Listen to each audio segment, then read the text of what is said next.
பங்காளி இந்த ஊர்ல சீனாத்தான அம்பலம் கூட பரவாயில்ல. ஆனா அவன் மாப்புல பெரிய லூசு. அவன் கண்ணுல நம்ம படவே கூடாது. பட்டுட்டோம். விஸ்வநாத் அண்ட் சன்ஸ் ஒரு 40 வயசு ஆளு கல்யாணம் பண்ணிக்காமையே இருக்கான். ஸோ அவன் வந்துட்டு இப்போதைக்கு அவங்க அம்மாவுக்காக ஒரு குழந்தை வேணும், அவங்க அம்மா வந்துட்டு ஒரு பேர பையன் வேணும்னு சொல்லிட்டு ஆசைப்படுறாங்க அப்படிங்கிறதுக்காக ஒரு வாடகை தாய் மூலயமா ஒரு குழந்தையை பெற்றுக்கிறாப்புல. அப்படிப்பட்ட அந்த குழந்தைக்கு அப்படிப்பட்ட அந்த குழந்தைய சந்தோஷமா வளர்த்துட்டு இருக்கும் போது அந்த குழந்தைக்கு போன்ல வந்துட்டு ஒரு நோய்ங்கிறது வருது. அந்த நோயை சரி பண்ணும் அப்படின்னா அவங்களுடைய அம்மா தான் வந்தாகணும். அவங்க அம்மாவுடைய முதுகுலேருந்து ஒரு போன் எடுத்து அது மூலியமா தான் இந்த குழந்தைய சரி பண்ண முடியும் அப்படிங்கிற ஒரு சுச்சுவேஷன் ஏற்படும் போது வேற வழி இல்லை, அந்த வாடகை தாய் அம்மாவை கண்டுபிடிக்கணும் அப்படிங்கிற சமயத்தில் அந்த வாடகை தாய் அம்மாவை தேடி போடுறாங்க. அவங்க தான் மமிதா பைஜு. அண்ட் அந்த மமிதா பைஜியோட அந்த மேடி அப்படிங்கிற அந்த கேரக்டர் வந்துட்டு இப்போதைக்கு வந்துட்டு நம்ம ஊருக்கு கூட்டு வராங்க. கூட்டு வந்து அந்த ஆப்ரேஷன் நடக்கிறதுக்கு ஒரு வாரம் ஆகுங்கிற அந்த சமயத்தில் அந்த ஒரு வாரத்துக்குள்ள அந்த மமிதா பைஜு அந்த கேரக்டருக்கு மேடிக்கு வந்துட்டு அந்த சஞ்சய் விஸ்வநாத் மேலேயே லவ் வந்துடுது.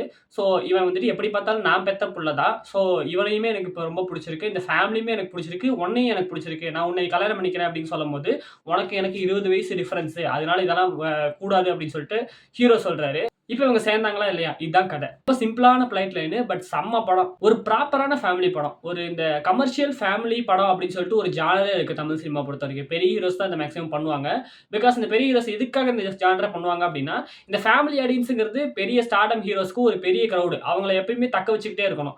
தொடர்ந்து அவங்க எக்ஸ்பெரிமெண்ட் ஃபிலிம்ஸ் பண்ணலாம், இல்லை கமர்ஷியல் ஃபிலிம்ஸ், அதாவது இந்த சின்ன பசங்களுக்கு பிடிச்ச மாதிரி படங்கள் பண்ணலாம், சைஃபை பண்ணலாம், இல்லை சோஷியல் இஷ்யூஸ் பேசலாம், என்ன வேணா பேசலாம். பட் ஒரு 5 படம் 6 படத்துக்கு நடுவில் இந்த மாதிரி ஒரு படம் பண்ணாதான் அந்த ஃபேமிலி ஆடியன்ஸ் கிரௌட பிடிச்சே வைக்க முடியும். அந்த வகையில பெரிய ஹீரோஸ் இந்த படங்களை வழக்கமா பண்ணுவாங்க தான். ரீசெண்டா பார்த்தா கொஞ்சம் வருஷங்களுக்கு முன்னாடி வரையும் இந்த ஜானர்ஸ் வந்துட்டு அதிகமாக யூஸ் செய்யப்பட்டுட்டு இருந்துச்சு. அதுக்கப்புறம் அப்படியே நிப்பாட்டாங்க. அதுக்கப்புறம் கடைசியா வாரிசு வந்துச்சு சொல்றேன். அதுக்கு முன்னாடி பைரவா பண்ணியிருந்தாரு விஜய், அதுக்கப்புறம் வாரிசு பண்ணாரு. வாரிசு சொதப்பிருச்சு, பைரவம் லைட்டா சொதப்பிருச்சு. இந்த ஜானர்ல இந்த ஜானர் வந்துட்டு ரொம்ப சிம்பிளான ஜானர், ஆனா ஈஸியான ஜானர் கிடையாது. இதை பண்ணணும் அப்படின்னா ப்ராப்பரான ரைட்டிங்கிறது இருக்கணும். பேப்பர்ல படம் வந்துட்டு பெர்ஃபெக்டா இருந்தா மட்டுமே தான் இது வந்து ஒர்க் ஆகும். படைப்பா படம்லாம் இந்த மாதிரி ஒரு ஜானருக்குள்ள தான் வருது. இது ரொம்ப வருஷத்துக்கு இது ஒரு 10 வருஷத்துக்கு முன்னாடியே தெலுங்கு சினிமா அடாப்ட் பண்ண ஆரம்பிச்சிட்டாங்க. அதுக்கப்புறம் அவங்க இந்த ஜானரில் நிறைய படங்கள் பண்ணாங்க. அதுல சில சொதப்புகளுமே இருந்துச்சு. சிலது வந்துட்டு அவங்க ஒரு மசாலா தன்மை வந்துட்டு அதிகமாகும் போது இந்த ஜானருக்கு அது ஓவர் டூ ஆயிடும். ஏன்னா இந்த ஜானரே ஒரு எப்படி சொல்றது, அந்த ஹீரோ கேரக்டரே ஒரு ஓவர் பவர்ட் கேரக்டரா தான் இருக்கும் இந்த ஜானருக்குள்ள. அப்படி இருக்கும்போது அவங்களுடைய மசாலா வந்துட்டு இதுக்குள்ள போகும்போது ரொம்ப ஓவரா தூக்கலா போயிடும். அதுதான் அந்த தெலுங்கு சினிமா மசாலா படங்கள்னு சொல்லுவாங்கல்ல, அந்த படங்கள் இந்த ஜானர்ல அவங்களுடைய மசாலாவை தூவும் போது எக்ஸ்ட்ராவா போயிடும். அந்த படங்கள் தான். இதை வந்துட்டு ரொம்ப பெர்ஃபெக்டா பண்ண படம் அப்படின்னு சொல்லிட்டு எனக்கு பொறுத்த வரைக்கும் பார்த்தா அளவைகுந்தபுரம்ல சொல்லலாம். இதை வந்துட்டு ரொம்ப அழகா பண்ணியிருப்பாங்க. ஸோ இந்த ஜானருக்குள்ள மேக்ஸிமம் ஃபேமிலி ஆஸ்பெக்ட்ஸுங்கிறது நிறைய இருந்துகிட்டே இருக்கும். இந்த ஃபேமிலி ஆஸ்பெக்ட்ஸுங்கிறது மெயின் கோரா இருக்கும். கதையா என்ன இருந்தாலும் சரி, இந்த ஒன்னா வாழணும், ஒன்னா இருக்கணும், இந்த போதனைகள் சொல்றது, அட்வைசஸ் கொடுக்கறது, மெசேஜஸ் கொடுக்கறது, இது எல்லாமே இந்த கதைக்குள்ள இருக்கும். அந்த வகையில் அளவைகுந்தபுரம்னா சூப்பரா இந்த ஒரு ஜானர் விட்டு பெர்ஃபெக்டா பண்ணியிருந்தாங்க.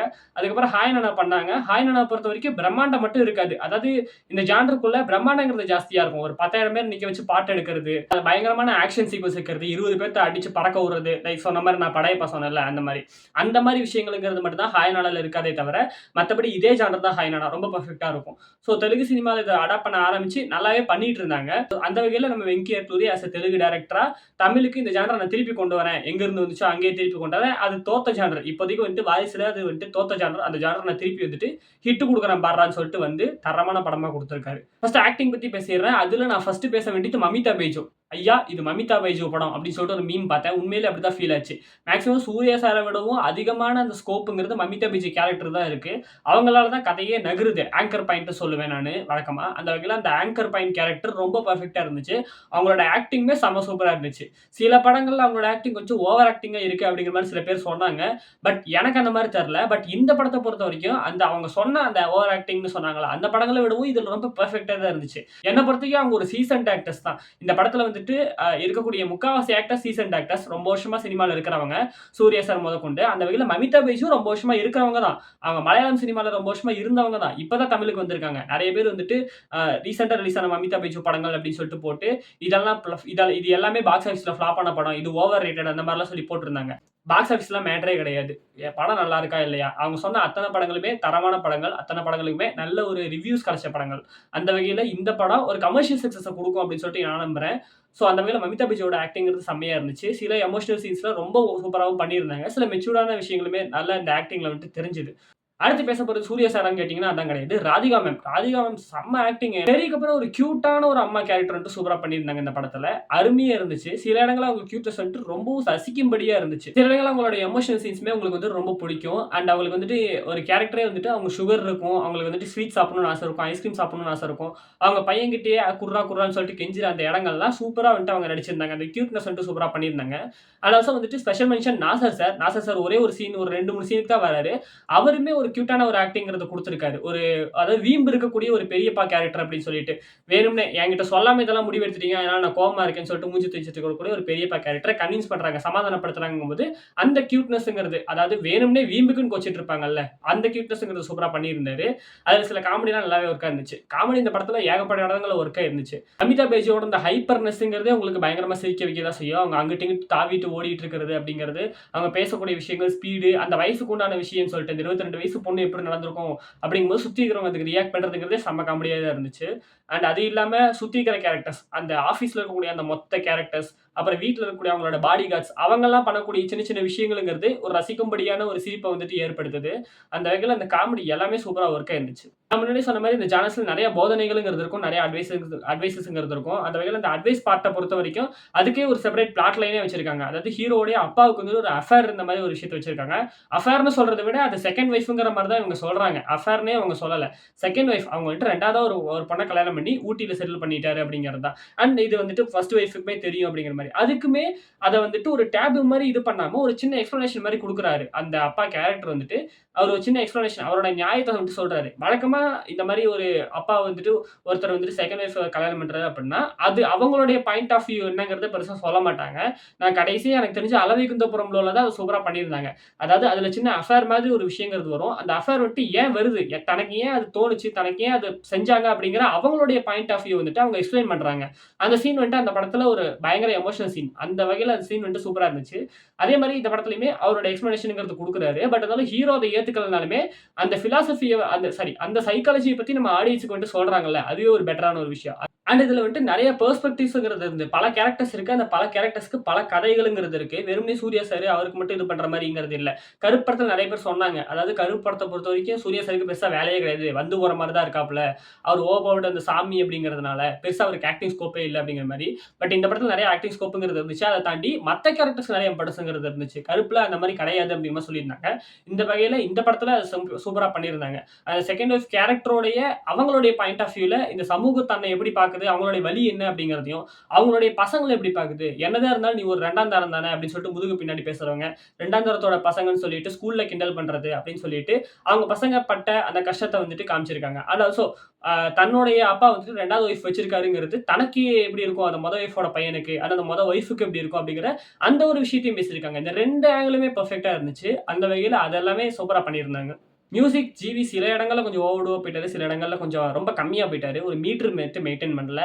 அந்த ஒன் ரூல் சாங்க பொறுத்தவரைக்கும் அந்த பிஜிஎம் நல்லா இருந்துச்சு. அந்த லிரிக்ஸ், அந்த வாய்ஸ், அந்த இண்டிபெண்டன்ட் ஆர்டிஸ்ட் கூட பண்றது தப்பு இல்ல. பட் அத கொஞ்சம் பெர்ஃபெக்ட்டா பிரசன்ட் பண்ணணும். கொஞ்சம் சொதப்பிட்டாப்ல. அது ஒரு மாதிரி ரொம்பவும் லோக்கலான ஒரு பாட்டு மாரி போயிடுச்சு. அது இந்த படத்துக்கு அந்த பாட்டு சூட் ஆகல. அந்த பாட்டு நல்லா இருந்துச்சு. இந்த படத்துக்கு சூட் ஆகல. பிகாஸ் சஞ்சய் ராமசாமி ஒரு பெரிய ஒரு பயங்கரமான பணக்காரர் அப்படி இப்படின்னு சொல்லும்போது, பாட்டு வந்துட்டு ரொம்ப லோக்கலைஸ்டா இருந்துச்சு. கொஞ்சம் பாஷா பண்ணியிருந்தாங்க அப்படின்னா, பெர்ஃபெக்ட்டா இருந்திருக்கும். இந்த வெட்டிங் சாங் வந்துட்டு செம்ம பிளாஸ்ட்டா இருந்துச்சு. அந்த டான்ஸ்ல இருந்து எல்லாமே ரொம்ப சூப்பரா பண்ணியிருந்தாங்க. மமிதாவோட அந்த டான்ஸ்ங்கிறது செம்ம சூப்பரா இருந்துச்சு. அதுக்கு படத்தோட எண்டுங்கிறது கொஞ்சம் ஒரு பார்ஷியலி ஓப்பன் எண்டுங்கிற மாரி தான் முடிச்சிருக்காங்க. பட் இருந்தாலும் நல்லா இருந்துச்சு. பயங்கரமான எமோஷனல் வேல்யூங்கிறது படத்துல வந்து சூப்பரா பண்ணியிருந்தாங்க. ஃபர்ஸ்ட் ஹாஃப் ஃபுல்லுமே நம்மள சிரிக்க வைக்கும்போதே தெரியும். கண்டிப்பா செகண்ட் ஹாஃப்ல அழுக வைக்க போறாங்கன்னு சொல்லிட்டு, அந்த வகையில செகண்ட் ஹாஃப்ல நெறைய இடங்கள்ல இந்த அழுகுறது மேட்டர்ங்கிறது இருந்துச்சு. எமோஷனல் சீக்வென்ஸ் எல்லாமே நல்லாவும் ஒர்க் ஆயிருந்துச்சு. ரீசென்ட்லி தமிழ் சினிமான்னு இல்ல, உலக சினிமாலயே இந்த எமோஷனல் மேட்டர்ங்கிறது நெறைய இடங்கள்ல ஒர்க் ஆகவே மாட்டேங்குது. அதாவது எமோஷனல் சீன் வந்தா நெறைய பேர் அழுகுறது, அந்த அழுக வர்றதோ, இல்ல நெறைய இடங்கள்ல இப்ப என்ன நான் அழுகணுமா? அப்படின்னு சொல்லிட்டு ஆடியன்ஸ் கேட்கிற மாரி அந்த எமோஷனல் சீன்ஸ் அவ்வளோ லேமா இருக்கிற அந்த விஷயங்கள்ங்கிறது நடந்துகிட்டு இருக்கு. அந்த வகையில இந்த படத்துல அது வந்துட்டு கொஞ்சம் பெர்ஃபெக்ட்டாவே இருந்துச்சு. நெறைய இடங்கள்ல இந்த அழுகுற சீக்வென்ஸ்ங்கிறது உண்மையிலேயே ஃபீல் பண்ண வைக்கக்கூடிய சீன்ஸாவே இருந்துச்சு. பிகாஸ் அந்த ரைட்டிங் நான் சொன்னேன்ல, இந்த ஜானர பொறுத்த வரைக்கும் பேப்பர்ல அது பெர்ஃபெக்ட்டா இருந்தா மட்டும் தான் அது ஸ்க்ரீன்ல வரும். சும்மா நான் போயிட்டு நேர்ல ஷூட்டிங்ல பார்த்துக்கிறேன், இன்னைக்கு செட்ல போய் பார்த்துக்கிறேன் அப்படின்னா, இந்த ஜானர் வந்து சொதப்பிரும். அதுக்கு தான் நான் வாரிசு சொன்னேன். சொதப்புன ஜானர். அதுவுமே ஒரு தெலுங்கு டைரக்டர் தான். நான் சொன்னேன்ல, அந்த ஓவர் மசாலாவ தூவுனா அந்த அந்த படம் வந்துட்டு ஒரு மாரி ஓவரா போயிடும்னு சொல்லிட்டு, தெலுங்குல அந்த மாரி படங்கள் வந்திருக்குன்னு சொல்லிட்டு. வம்சி அதான் பண்ணாப்புல. அதனால தான் வாரிசு வந்துட்டு இங்க சொதப்புச்சு. பிகாஸ் அந்த படம் வந்துட்டு தெலுங்குல கொஞ்சம் கூட ஒரு நல்ல ஹிட் தான். பட் இங்க செம்ம சொதப்பல். பிகாஸ் அது வந்துட்டு இங்க ஒத்துக்காது. ஓவர் மசாலா தூக்குனா தான் ஒத்துக்காது. அது இந்த படத்துல இருந்துச்சு. பட் இந்த படத்துல ரொம்ப பெர்ஃபெக்ட்டா பண்ணியிருந்தாங்க. ஆனா இந்த ஸ்டீரியோடிபிக்கல் வாரிசுலயே அது சொன்னது தான். இந்த ஸ்டீரியோடிப் மேட்டர்லாம் செகண்ட் ஹாஃப்ல ஒரு பொண்ண காப்பாத்துறதுக்காக வந்துட்டு விஜய் போவாப்புல. அங்க வந்துட்டு இந்த அபார்ட்மெண்ட்டா அதாவது சேரி சைடு அந்த பசங்கள வந்துட்டு காமிப்பாங்க. அவங்க வந்துட்டு ரவுடீஸ்ங்கிற மாரி. ஸ்டீரியோடைப் இந்த மாரி விஷயங்கள்லாம் வந்துட்டு வழக்கமா இந்த ஜானர்ஸ்ல சில இடங்கள்ல தப்பாவும் யூஸ் செய்யப்படும். பட் இந்த படத்துல பெர்ஃபெக்ட்டா பண்ணியிருந்தாங்க. அதாவது அந்த கேரக்டர்ஸ்க்கு வழக்கமா நடிக்கிற ஒரு ஆக்டர் இந்த படத்துல இருக்காரு. வழக்கமா அவர் பேர் எனக்கு தெரியல. அவர் வழக்கமா அந்த மாரி கேரக்டர்ஸ் பண்ணக்கூடியவரு. பட் இந்த படத்துல ஒரு பாடிகார்ட் கேரக்டர் பண்றாரு. அது எனக்கு ரொம்ப சூப்பரா இருந்துச்சு. அண்ட் வர்ற அந்த ஃபைட்ஸுமே வந்துட்டு ஒரு ஒரு ஹோட்டலோடைய ஓனரோடைய திமிரு. அவன் திமிரா செஞ்ச ஒரு விஷயம், அந்த ஹோட்டலோட ஓனர அடிக்கிற ஒரு சீன் அப்படிங்கிற மாரியும். அண்டு அது வே வே அதுக்கப்புறம் ஒரு பொலிட்டீஷியன் வந்துட்டு செய்யக்கூடிய ஒரு ஒரு தொந்தரவு. அதனால அவன அடிக்கிறது மாரி, இந்த மாரி ஆக்ஷன் சீக்வென்ஸ் தான் இருந்துச்சே தவிர, ஒரு ஸ்டீரியோடைப் பண்ணி ஒருத்தன இதுக்காகவே அதாவது இந்த தியேட்டருக்கு போனா அந்த ஹீரோயின வந்துட்டு தொல்ல பண்றதுக்கு ஒருத்தன் வருவான். அவன போய் ஹீரோ அடிப்பாருங்கிற மாரி ரொம்ப ரொம்ப லேமா இல்லாம, கொஞ்சம் கூட அந்த கதைக்கு வந்துட்டு பெர்ஃபெக்ட்டா இது பண்ற மாரி ஒரு வச்சிருந்தாங்க. அதுவுமே வில்லன் கேரக்டர்ஸ்ங்கிறதுமே கிடையாது. கதையில பெருசா வில்லனுமே கிடையாது. அந்த பிளாட் தான் மெயினா இருக்கு. இந்த வில்லன் அந்த மாரி விஷயங்கள் எதுவுமே கிடையாது. ஸோ ஓவராலா ஃபேமிலியா பார்க்கக்கூடிய ஒரு தரமான படம். ஃபேமிலி படம். ஃபேமிலி இருக்கக்கூடிய படம். நீங்களும் ஃபேமிலியா போய் ஒரு ஃபேமிலி படத்த செம்மையா என்ஜாய் பண்ணிட்டு வாங்க அப்படிங்கிற மாரி சொல்லிட்டு, இந்த வீடியோ நான் முடிச்சுக்கிறேன். ஸோ உங்கள நான் இன்னொரு வீடியோல பார்க்குறேன். அது வரைக்கும் பை ஃப்ரெண்ட்ஸ். சுதர்ஜன் போயிட்டு வரேன்.